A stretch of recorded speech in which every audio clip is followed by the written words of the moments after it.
ko neman aure yau ka je ka ce kai malamin makaranta ne, so sai ka jana wai ke za ki auri malamin makaranta. Ga wani kimiyya da ya fito shi AI, artificial intelligence, yaro sai yake karatu kawai wai dan bashi assignment sai ya je wannan kimiyyan ya taba kawai a bashi ansa kawai ya kwafa ya je kai ma malami. Kaga a da aka ce malamin makaranta yana ɗaya daga cikin masu mutunci da daraja a cikin al'umma, a birni ko a ƙauye.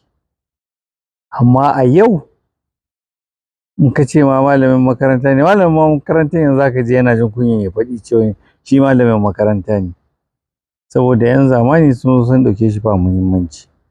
Amma a da, alal misali a ƙauye aka ce maka malamin makaranta, malamin asibiti, alƙali, to su ne manyan gari. Amma yanzu saboda an yi yawa kuma an ƙi ɗaukan abin da daraja, laifi na abu biyu ne. Na farko, gwamnati ba ta kulawa da malamai.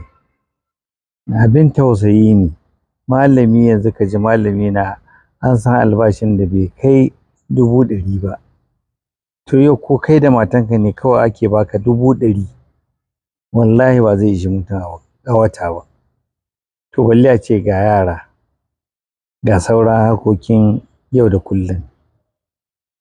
Na biyu, su kuma al'umma su ma suna da nasu. An lalace, ba a ganin malami da daraja. Ko neman aure yau ka je ka ce kai malamin makaranta ne, so sai ka jana wai ke za ki auri malamin makaranta.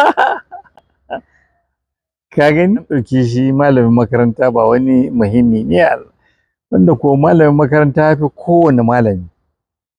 Da malamin makaranta za a samu malamin gona, da malamin makaranta za a samu likita.